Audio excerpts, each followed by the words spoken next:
So I debated what section to read, and I tested out a few different ones on TikTok, and this is the one that the one person who gave me feedback on TikTok told me I should do. Okay. This is from the beginning of chapter 8, and it is in Gabe's point of view. It is an alternating point of view book. Most of the night he was deep in thought.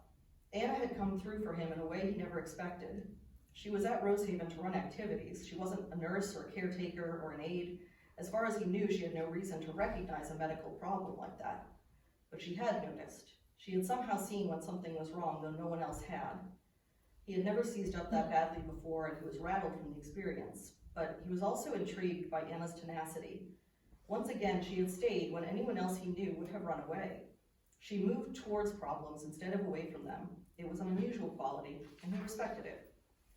Over the course of the night, he came to the conclusion that he was done trying to avoid her friendship. It would be what it would be. He would enjoy her bright company while she was here and miss her when she left. It was the nature of life. He didn't have it in him to fight against human connection anymore. She seemed to have decided on a similar truce as she burst into his room shortly after he got out of bed. "You look better," she said as she hopped up onto the bed. He used the joystick to turn his wheelchair toward her and smiled, a real smile. She grinned back. "You know," she said, "I've been wondering how you came to be here in Western Mass of all places."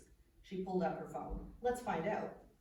He wondered if he should try to stop her, knowing what inevitably came up if someone searched his name. Instead, he watched her face as she started scrolling. "Oh, you are from near here. I never knew that," she said. "I always think of musicians as being from Florida or Seattle." Then her playful expression turned suddenly somber, and he knew she had found the video.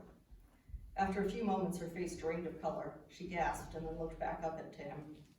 It was a fan video shot on an old iPhone, but it clearly showed the moment the rigging came loose above him on the stage. Anna didn't have the sound on, but Gabe knew every second of the brief video. The spotlights crashed down directly on his head, and then the video turned into a mess of blurry movement and screams.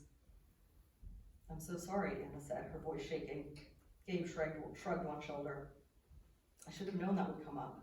She stared down at her phone silently for several moments. Then she said, "I can't believe it was 11 years ago. Feels like it couldn't have been more than 5. Gabe tapped a few words on the AAC. "Tell me about it."